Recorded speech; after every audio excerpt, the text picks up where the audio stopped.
All right, well, thanks for UPS for dropping off our gooseneck to kingpin adapter. So, got this offline. All right, looks okay. Yeah, it's not painted or anything. It's gonna replace the one here on the Gator. Crazy thing is, 30K rated. I got it for $157 from Amazon. My local place wanted $375 for the same thing. So the reason I went with this is because I might have to cut one of these. I might have to modify and cut down the one that goes in the into the wedge. I don't think the neck sleeve is as long as, I think these are 20 inches or something like that. I don't think the neck sleeve is 20 inches, so we're gonna have to cut it down so it can fit into there. So I wanted to get, I'm gonna put this one, I'm gonna test fit this one in the wedge, see if it works. If it's gonna work, I'm gonna slide this one in the Gator and then order one and know how far I need to cut this one down for when the new one comes. But for now, we're gonna work on this old girl. We're gonna change the oil and fuel filters, oil filter, fuel filters in it. It's got 106,069 miles. This sticker says it was due at 108 back in 2018. I would have guessed it was probably, they may have given them a year sticker, so maybe that changed in 2017. Maybe. So the oil in this thing's probably at least 5 years old. So we're gonna get that swapped out. I've only put what's that say, 1.3 miles on it. I used it to run up to the butcher shop to grab some meat. That's it. So first step is to do the oil and filter changes on this, and then I'm gonna start yanking the seats out of this and get the platform measured out and get over to Lowe's and buy some wood so we can get the unfortunately get these gorgeous seats out and get our bed made in the back of this. Well, changing the oil in a two-wheel drive truck in the driveway can be a pain. Good thing I got those ramps. This thing's done. I'm just waiting for the oil to drain down to check it.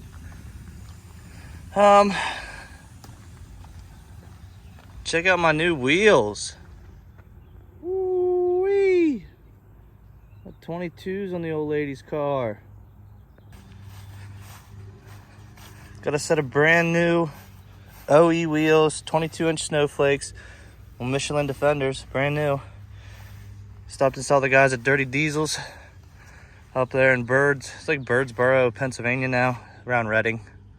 And got me hooked up for the old lady's birthday. I think it turned out good. I like it. Not overly gaudy factory look, but a little bigger wheel. Take it. And then I drive trucks like this. She gets trucks like that, cars like that, and I get base model trucks. Nice.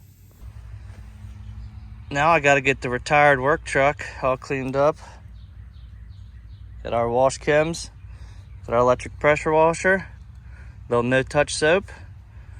She'll be back on her nice fancy wheels probably by the end of this week. I decided that she's coming out of service and gonna end up getting her nice fancy wheels back on. I absolutely love, it's a little potent. I love this stuff.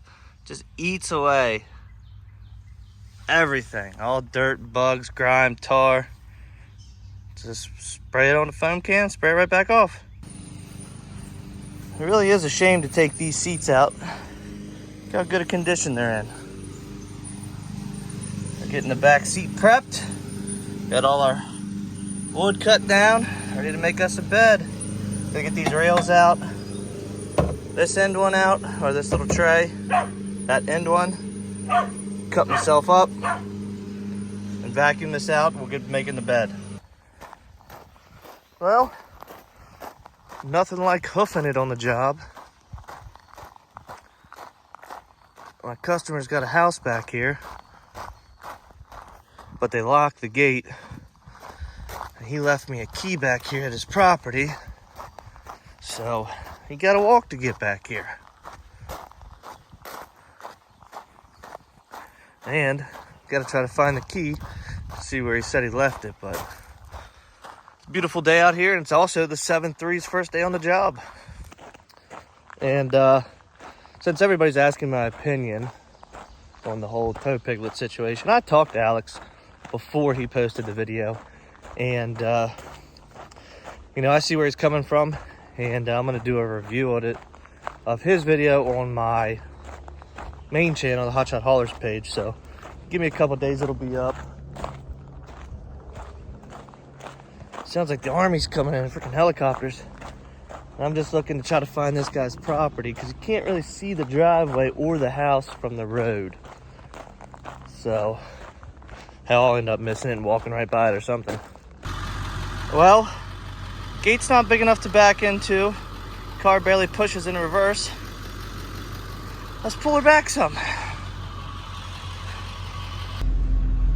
Well, looks like the 7.3's passed its first test. What do we got? 222 miles today. And no issues, knock on wood. Everything's been great. It is so much louder in here without any just seats back there. So once I get the bed, the platform and everything, it's not like road noise or anything. It's just the exhaust noise, just rattle of the 7.3. It's just a lot louder in here, but I think this truck runs great, smooth as can be. Obviously it's a 7.3, so it's they lack power, everybody knows that, but if it gets from A to B, I don't really see an issue at all with this being out on the road for a couple 100,000 miles. I mean, it's only got 106,000 miles on it right now. So I get pulled into the house here, and this afternoon we were expecting some pretty bad storms, they said. So I may or may not get a chance to work on the bed, but I've got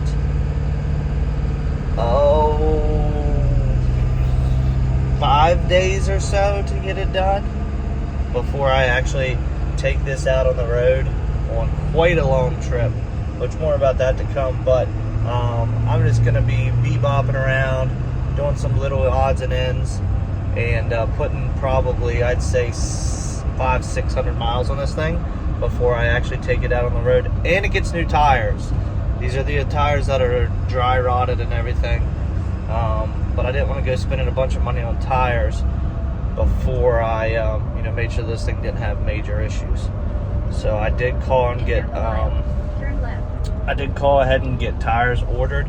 They actually had them in stock though. They're the Bridgestone TA commercial tires. I've always heard good things about them, and I want to say it was like, I think it was Motor City Pete on Instagram. If you guys don't follow him, he helped me out a lot before I got into this business with me asking questions, and he's got a pretty sweet cab over now that he uses. But he ran those TA commercials on his dually that he put. I think he's got like 450,000 miles on the truck before he got into the cab over. But he also had a second gen before that. Anyways, he had a lot of success with those tires, so kind of convinced me to go ahead, and the place had them in stock. It's an in-town place. You know, since I moved, I've been trying to, you know, get to with local places, and I can actually get a discount at this place through my girlfriend's dad's company, so it should save me some money. So I'm sitting here and I'm trying to get things wrapped up for the day. I've got a couple things to do, driver payout sheets to send, copy of the NY hut to get for my driver. Anyways, so I was trying to help this person, and this is like the last time I'm gonna be helpful for free. So I'm trying to get this person's car shipped across the country. I'm talking Maryland to California. And so if you don't know, you can go on Central, what's it called, ship vehicles, post a vehicle, type in the origin and destination, and then if you scroll down a little bit, you can actually see check prices, which will give you comparable like areas based on mileage of like how much was accepted by another carrier, like the price that was accepted, or if it's still on the board and hasn't been accepted. So you can kind of get a good judge of what it's going to cost to get something shipped across the country. So I do that for this person because they're looking to get their car sun shipped from Maryland to California, and I'm kind of doing a favor. Well, it's turned into a complete nightmare because it's like I told him a price between here and here. I try to leave enough room for if I post it on the board for the low amount, somebody bumps me up a little bit. I don't have to make that phone call. I can just say, yeah, let's book it. If you can get it tomorrow, whatever, let's book it now. And just get it done. So, of course, they tell me they have the bare minimum. And if I can get it done for that with everything included, they'll go ahead and do it. So I'm like, all right, let me see what I can do. Let me get it posted up. Let me reach out to a few people that I know that run coast to coast. And let me see if I can get this thing moved for this price. You know, not even 12 hours goes by and I'm getting blown up. Like that, you know, what's the update? I really need to get this thing moved, blah, blah, blah. And I'm like, you know, I'm trying to weed out, you know, companies that I would never send my vehicle with. And, you know, people that are trying to pick up a week from now or it's not fitting in the time frame. So they're like, well, I have 2 other quotes for the same price from like 2 other companies. I was like, you realize, right? We're all using the same thing. Like, yeah, you may have, like, Montway may have gave you that same quote, but they're just going to post it for $400 less than that and try to get it moved with one of their other vehicles. And we're all posting on the same board. We're all looking for carriers on the same board. And it's like, I try to do these people help. I'm not going to make any money on it, yet I'm getting blown up like 24/7 about it for something that's unreasonable. I mean, if it was like, yeah, I just need to have it there within the next month, I could, there's no problem with getting it done like that. But when you want it done like that, it's like, no more free stuff, no more just trying to help people. It's just because I don't necessarily know the people, but I know people that know them.